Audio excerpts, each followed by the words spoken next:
What up, tubers? Welcome back. We got some more arena action here. This is going to be another one of those qualifier play-in events. So this is the qualifier to the qualifier. Yeah, the qualifier to the qualifier. Anyways, thanks for watching. Hit that like and subscribe if you haven't already. A lot of you haven't subscribed. I can see by my analytics. And don't forget to check out cardkingdom.com/Numot for all your magic card needs. So if you get to, it looks like 6 wins here, you will get an entry for the actual qualifier. During that event, if you win out or whatever, get us the maximum wins both times, as it's a 2-day event, then you qualify for like the Pro Tour and stuff. So this is kind of like a PTQ, or it's the intro to the PTQ. Anyways, 4,000 gems, 20,000 gold, or 20 play-in points, which you can accrue from various events. So we'll just use our play-in points. And this one, it's sealed. So that's nice. I'm not huge on the constructed stuff, as you all know, I'm sure, but I do play them occasionally. But limited is my bread and butter, and we've opened, okay, a couple of good rares. Warden of the Inner Skies, fantastic. Roaming Throne's great. Dire Flail's good. And then some, I guess the only unplayable one, Cavern of Souls. The others are fine. So a little bit spread out. This is sealed. It's best of one, which is going to be weird. That means the hand smoother will be in effect. So this is not going to be, I mean, it's going to be very high variance. You shouldn't expect to qualify with one try. Yeah, let's put it like that. Let's take a look at our cards overall real quick. I see a couple of removal spells in black. Decent removal overall there. Red has that flail. Any other good stuff? Red's pretty weak except the flail. Wow, green looks terrible. Brontodon, Scout, removal. Only a couple of cards. Fixing, I have a Vein, I have a Compass Gnome, Treasure, there's one Captain Storm, one Kutzil. This looks like a pretty weak pool overall. Blue didn't really have anything going for it, so I think black is our best color. And I'm not sure where we're going to pair with that. Wow, that's really bad. Okay, so I'll just pull out all the playables as I normally do. Pull out the playables, and then we'll try to build the deck from there. But I am not expecting much from this pool. Yeah, black is going to have to carry hard here.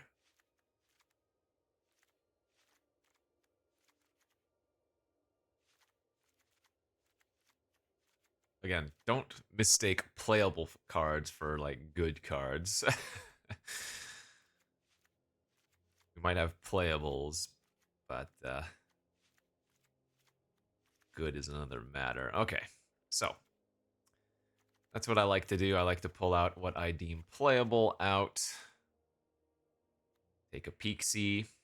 I don't know if we actually have, like, a good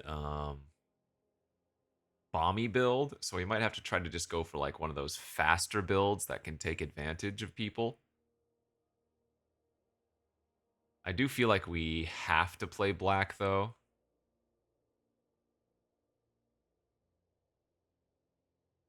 I think.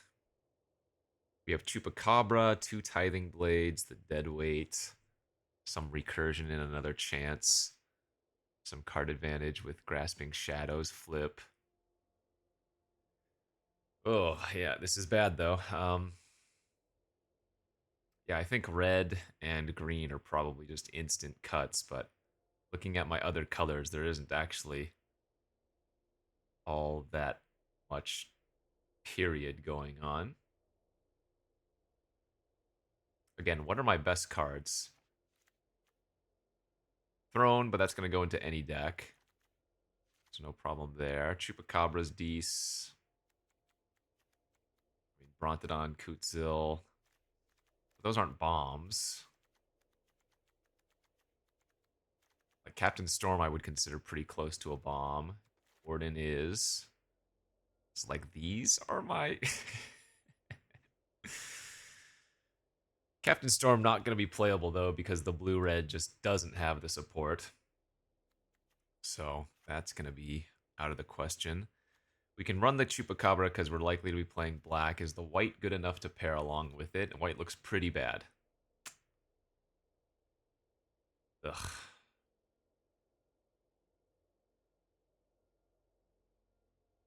What does the Whale of Forgotten do again? Bounces something, makes an opponent discard, and then does a strategic planning of sorts, or all three, or up to all three modes if you have Descend 8.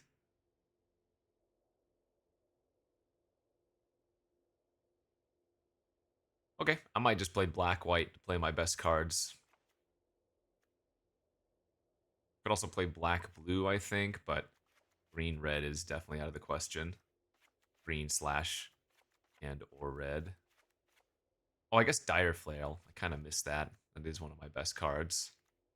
Right. It's not very splashable is the issue, and yeah, the other red just doesn't support it very well. Because the flip side is double, and you need a decent number of artifacts to make this worthy.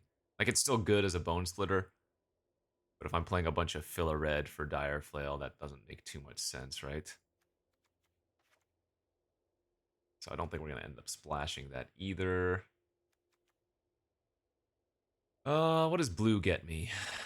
A couple of flyers, some bigger cards, a little bit of interaction. White gets me the Warden, a flyer, a couple flyers. Yikes. I mean, I guess the blue-black is probably going to have more synergy together than the white is.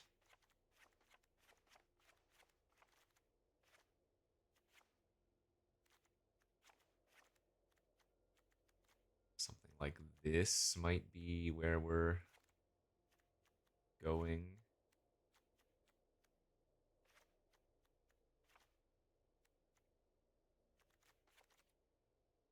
This looks pretty bad.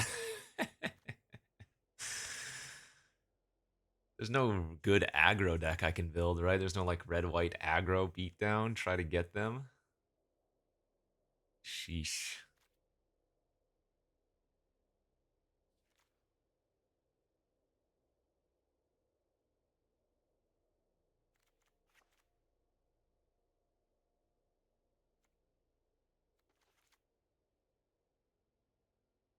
I mean, it could be worse. At least we have some removal. We actually have a decent bit of interaction.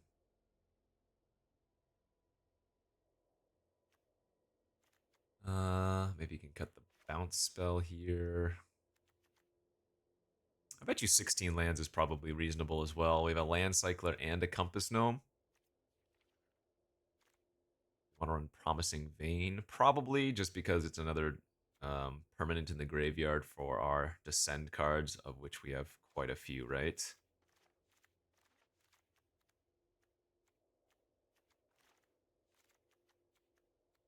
Five cards that care about graveyard. Yeah, it's good enough to run the bad fetch. Okay, double check that I'm not overlooking some decent aggro deck. I don't think I am.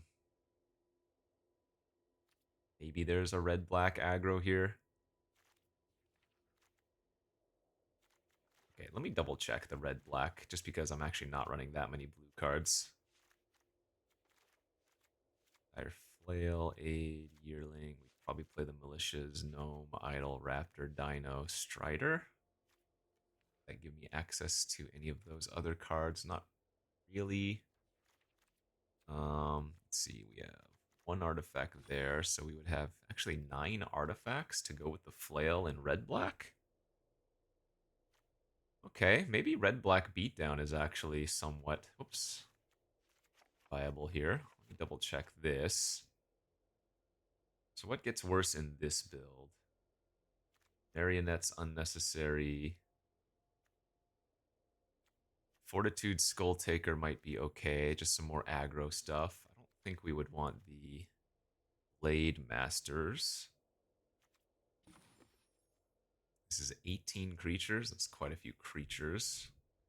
We don't really care about the graveyard so much, so I'm not sure the Screaming Phantoms are that good. We have some, I mean, we have some graveyard synergy in the black, but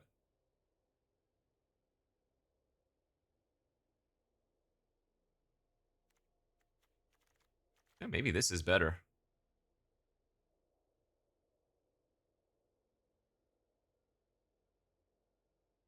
No matter what I do, I'm going to be playing black, so black X is fine no matter where we go.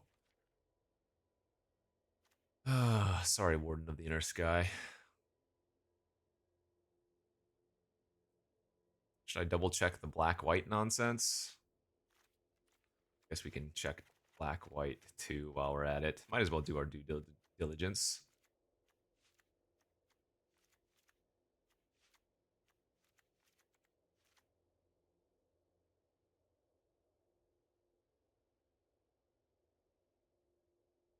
Yeah, I think I like the red a little bit more. All right, let's go to red.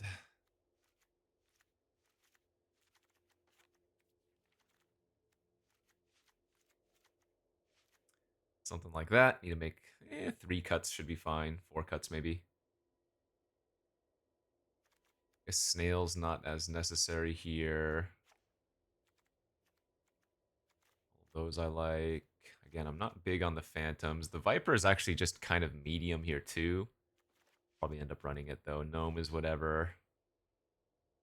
I guess gnome is an artifact, so now we're down to 8 artifacts. Creature count is still 16. That's good. I don't like that the militias are my 2 drops, but at least I can push some damage.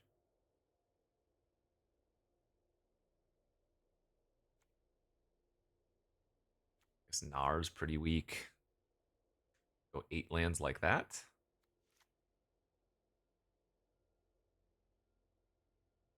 This is just a bad sealed pool.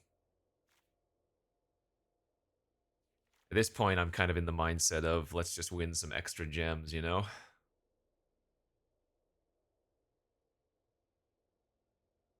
God, I still kind of want to go white to black. Just draw our Warden of the Inner Sky every game. How hard could that be, right? We'll start with this, though. And I will, again, run the Promising Vein just for the little bits of...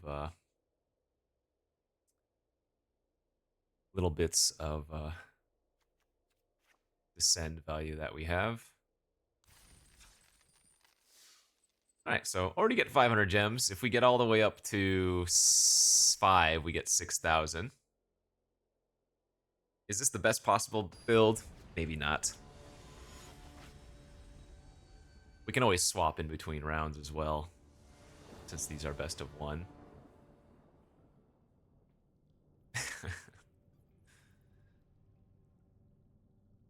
We'll keep it. We're not happy with it, though.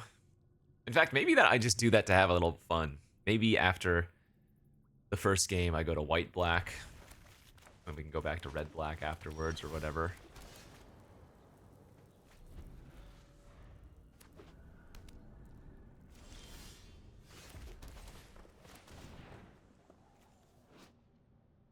Triggered ability of another creature, so it does not work with the activated ability of Militia. It would work with the triggered ability of the Phantom, though, if we really wanted to. This is also a triggered ability, so right now we're probably just going to name Fungus. Roaming Throne. Okay, Disturb Slumber as a removal spell. You got it. Remember, forced to block. Don't really care about that.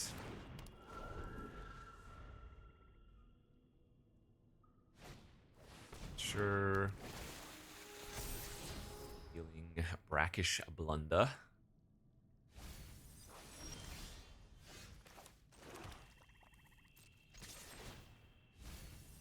Build a Viper. Let's go ahead and play the Mycoid out here, since we just descended. That's a great idle target, but I think we want to develop out our creature first. 2 Ancestral Reminiscence, interesting. So, Forest and O'Hare. Millennium Calendar. Alright. It's a great draw, too. Let's go ahead and idle the river. Hit him for 7 and potentially get ourselves an extra 1/1 token. Yep, will off. Land going to the graveyard.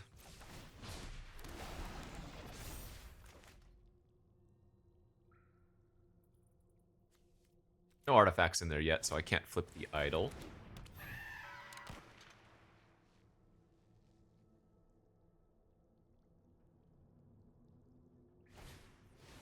Sure.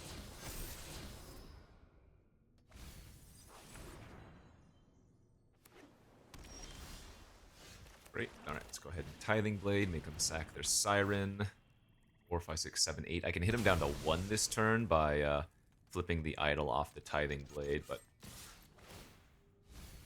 for that. And let's go ahead and name Fungus. Good game. Alright, hey, I mean, that worked out. Maybe what I'll do is, if I lose, I'll swap to the black-white. And for now, just keep playing until that point. Get those free gems.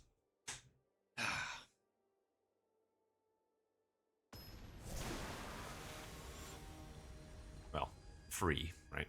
Had to use my play-in points for this, but whatever. Alright, on the play. Don't have a 2-drop, but we got a 3 and a 4, plus some nice graveyard value with the Screaming Phantom, another chance.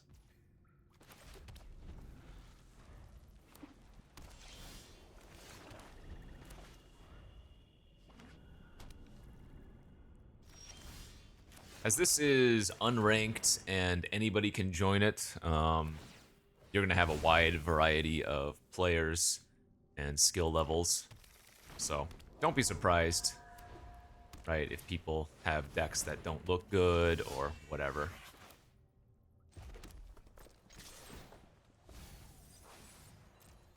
Seal's kind of annoying, I suppose, but they don't have a buff on it yet.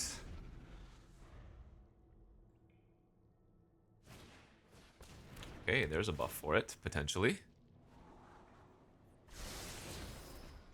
Oh, nope, they hit a land, so no buff there. I'm not blocking. Our game plan is to just smack down Charlie Brown. We can Offering if they have the Cosmium Blast or whatever. Or that. Works too.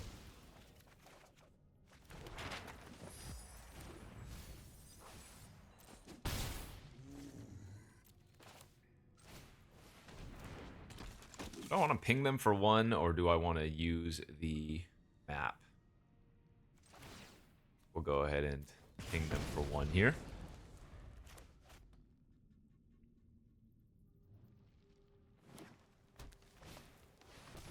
Looks fine. Petrify, sure. Alright, where are we sitting? I guess we just go Grasping Shadows, attack for 1 lifelink, and put a counter on the Shadow. Play out our Dino. So, notably, because I attacked with the Militia, it gained lifelink Death Touch, and it's the Militia dealing the damage, so when I used the Militia's second main phase, I actually gained a life from the ping. Kind of funny.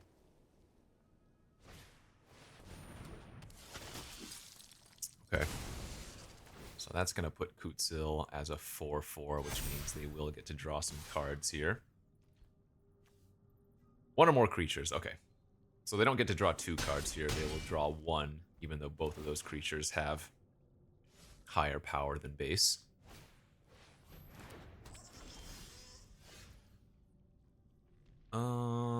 Let's see. I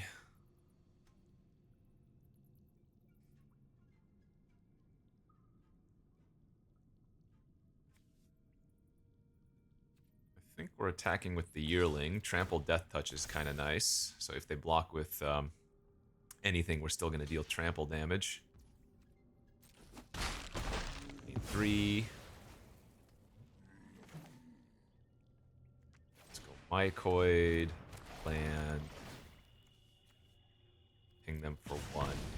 Pass.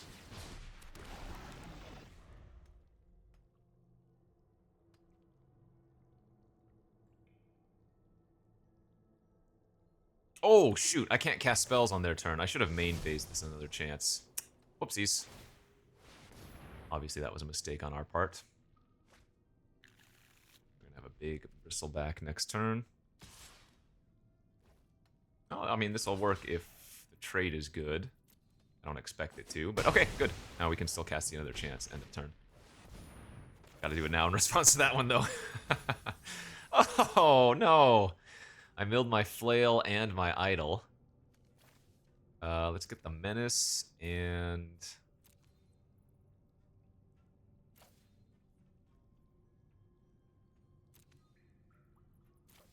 guess we still want the mycoid. Alright, so what can we do here? We can attack for 1/1 Death Touch. And lifelink. Sure. That trade. Mycoid. Dino. Oh, I probably should have played the Dino pre-combat. Whoopsies. That's a mistake.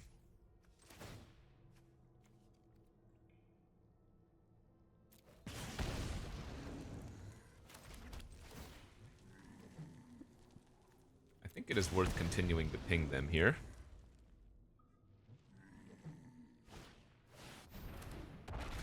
We're the ones pressuring at the moment.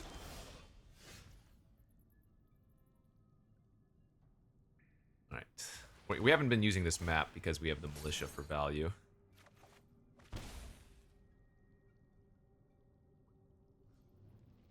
Now, I think we probably use the map on the... no, I guess that doesn't make sense because they would just double block with 3s. But we do kind of want to put something in the graveyard, right? If we trade...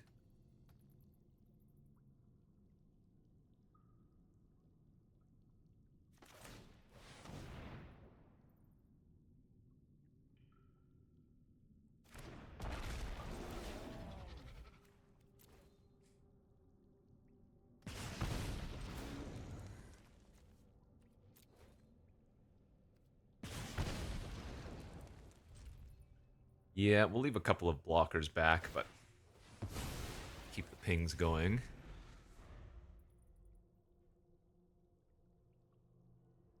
So they have the maze active, which is drawing them extra creatures, but it costs 4 plus tap.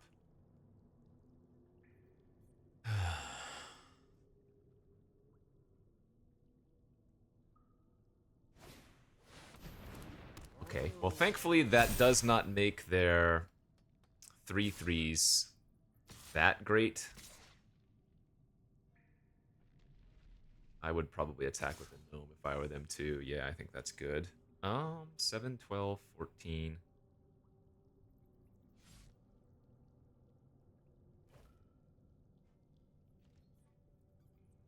Now if they just attack like this, I could just trade here, take 12, go to 1. Oh, if I go to 1, then I can't actually... oh, maybe that doesn't work. Because then I wouldn't be able to activate our land to draw cards. So they're going to get to draw 1 card here. And our 4/3s, we're going to be trading with those 3/3s most likely anyway, so that's not too bad. Roll. That was surprisingly not a terrible draw. We're really actually close to killing them. Let's see. Vampire, Dino. No, they're not very close to that at all, are they?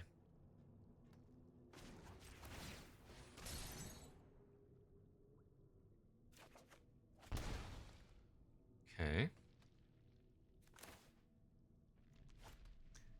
Problem is, this is a little bit awkward because they get to sacrifice their gnome. But in trade, I get to hit them for 4 with the Dino Automaton.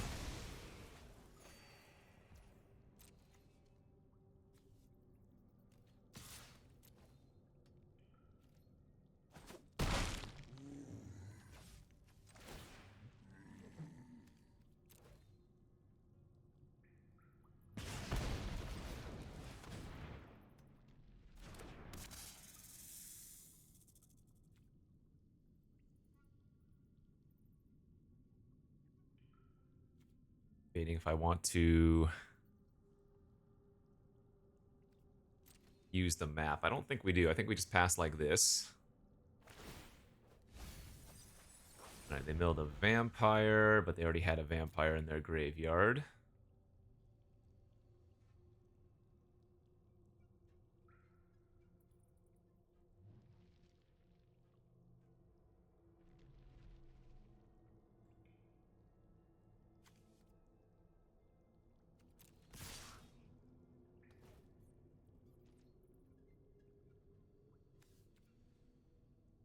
Alright, well, I don't believe we're going to be blocking the scribe, so if they have any pump, we're going to lose, but I think I'm just going to commit to that. I'm just going to block here. If they kill me, they kill me. I think we're playing to win by going to 1 and leaving our militia alive. Yeah, alright. Dang it. So now I can't activate my cave to draw a card. We might have some outs. No, I guess my idol and my flail are both gone. Yeah, that's not it. We can probably get close, but not good enough. A little bit too much life there gained from them. 5, 6. I can hit him. So close. All right. GG's.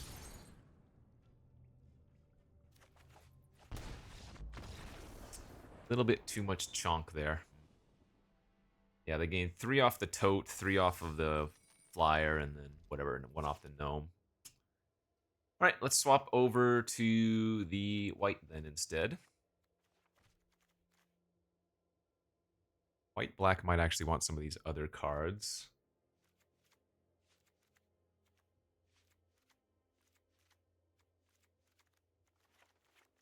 Yeah, white-black has a decent number of flyers here, right?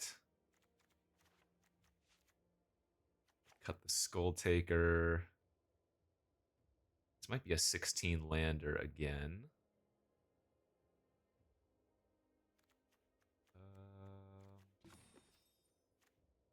Snail, another Phantom, Gnar. I think we'll just try it like this. Get our 1 cave, and do we want this Promising Vein again? Yeah, probably fine. Okay, swap it up. Bad sealed pool is bad, but we're just trying to do our best. Get some extra gemmies.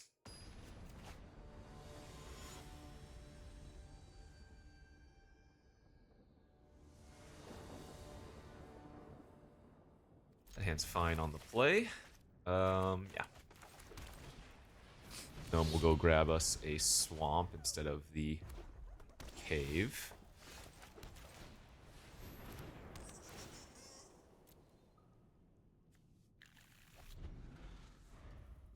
Don't know why they're nicing, but sure.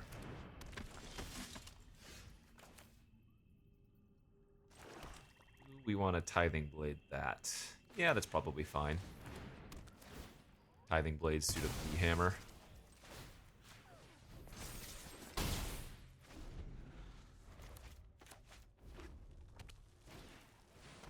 The Necromage.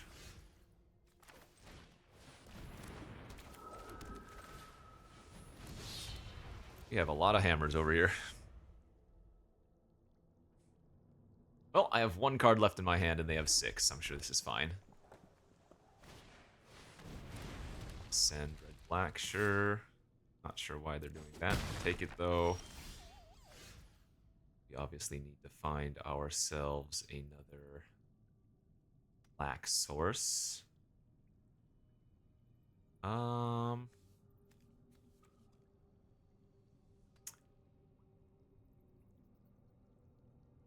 guess I should equip. I would have to mill exactly a creature for myself to be able to flip the Tithing Blade.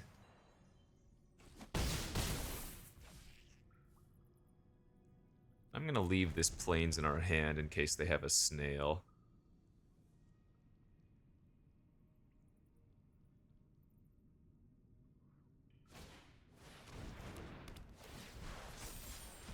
Okay, favor hitting a torch. And they can torch my gnome. That'll put a creature in our graveyard for the Tithing Blade. We're dying here, though. We're going to take, what, 7? Because they're going to sack the torch to kill the gnome, presumably. Then the child is going to get up to a 4/4 end of turn. Alright, we did need that swamp. That was good.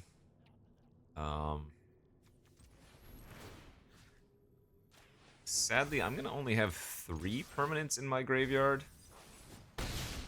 So Chupacabra cannot kill their Child of Volcano. But we still, I think, have to run this out and kill the Necromage right now, right?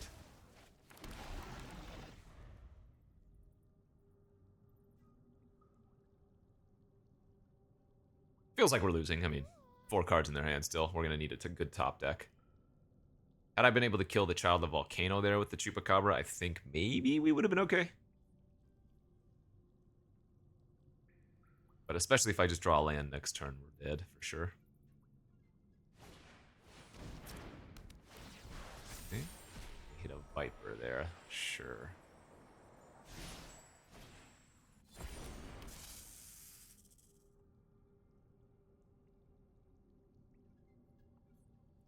Oh, do they have a deadweight? No. Are they scared? Ooh, they're not attacking with their Child of Volcano. I guess if they attacked a child and then I drew a removal spell or something. Oh, that's so close to lethal. Alright. Damn. Gotta play this out because it gives vigilance is the thing.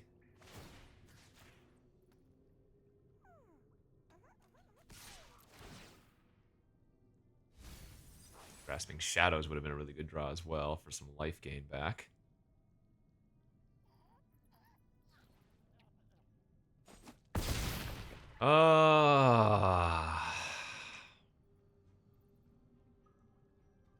This is gonna be bad for us.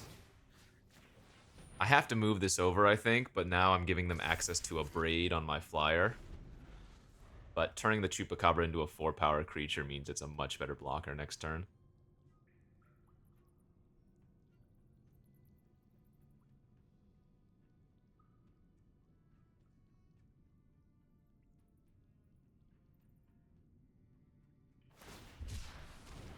Cycling Boulder is a good sign.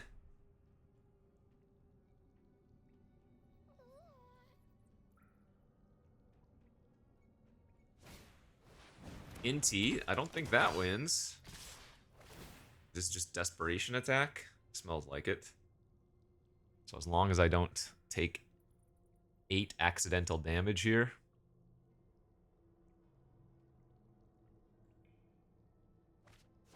Jeez, they have Preacher too? Their deck is nice. Inti and Preacher are just like insane bombs at 2 and 3 mana. I think I only block here to play around Deadweight, right? 4, 5, 6, 7. Yeah.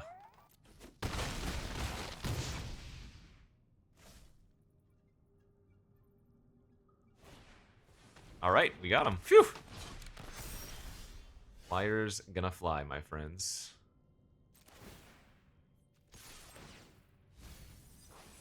That was scary.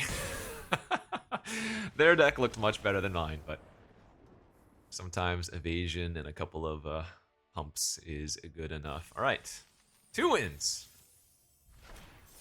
That locks me for 1,500 extra gems. That's a free draft, baby. I double my gems if I win another one, too. We get another win with this? That'd be great.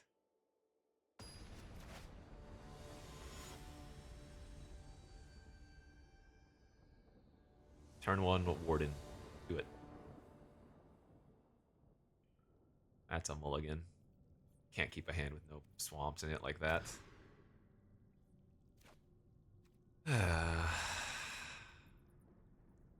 Yeah, I mean... Another chance plus Chupacabra is really solid, but this hand is bad, too.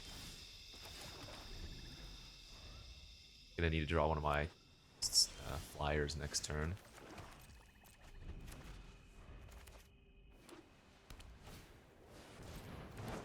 player's doing really slow stuff.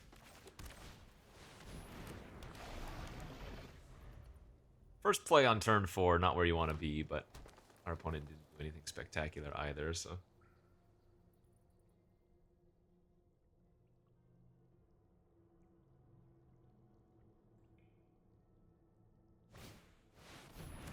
5 for Trampler with words. All right. Let's grasp. Let's attack for 4 Death Touch Lifelink.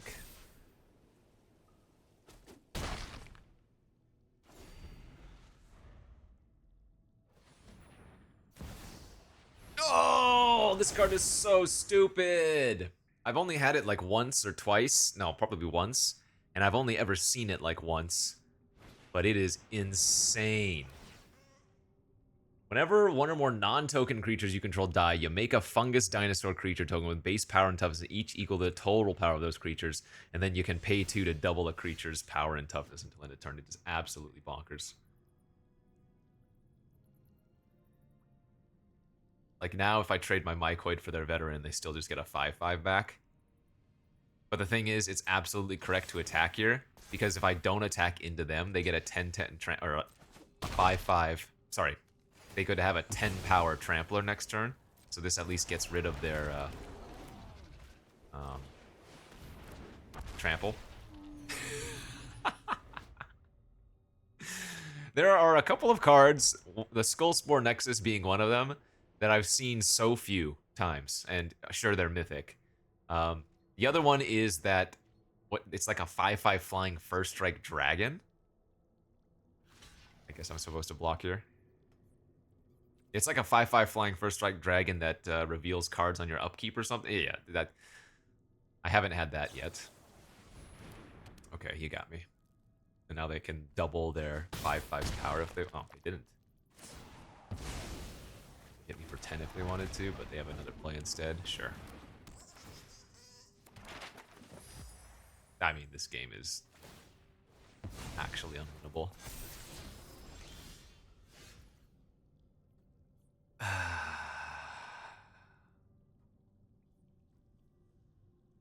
It's so insane. We'll try. We'll do our best. Oh, that was a turn 5 Nexus.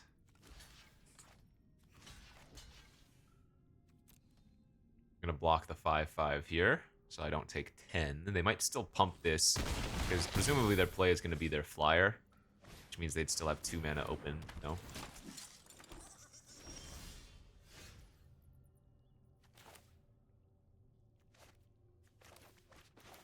Chupacabra is good versus the Nexus, because it will shrink the size of that creature's power.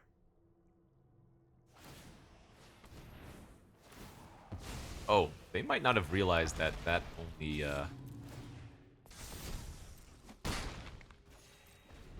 only, doubles power. I think they thought maybe it pumped the toughness as well.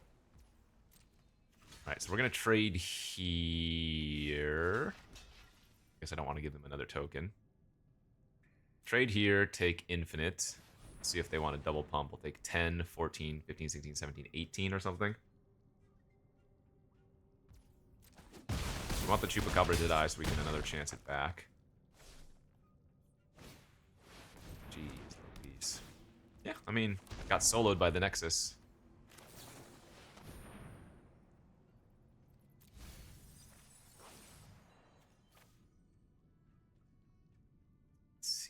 Have mana to Chup and 2, 3, 4, 1, 2. Well, probably need to take the Guardian of the Great Door, but I can't even cast it next turn. Oh, you know what? Shoot. My graveyard is not actually going to be very full, so I'm only going to be able to kill a small thing. Right? In fact, if I just take Chupacabra, we will leave 4 permanents in our graveyard. Is that actually better than taking 2 creatures? It might be weird. Not that it matters, we can't win this game, but...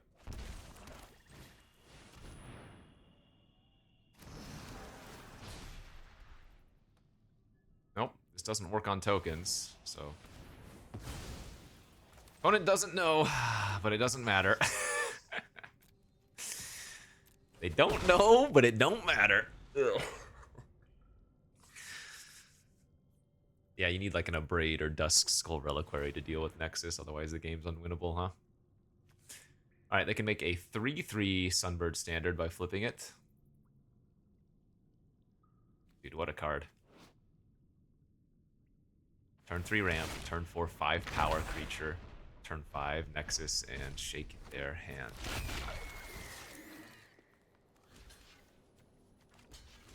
Am I just dead? I am, right? This is exactly lethal. Alright, good beats. No regrets at all. I mean, hey, this is best of 1 sealed, which is already a high variance format with a deck that's not very good anyways. So all in all, I'm happy with where we're at. Deck was bad, pool was bad. No regrets. I'm sure we could have built it slightly better, but I don't think we were realistically going to be getting too many wins with this unless we got some extreme luck. So 1,500 extra gems. That's it for that one. I will be back next week for some more, because next week is the actual equivalent to a Pro Tour qualifier, or I guess they call them RCQs now. Maybe they're called RCQs now, but in any case, since I placed in the top 250, I already have the automatic qualification. This was just a free roll. So thanks for watching. We'll see you back next time. Bye-bye.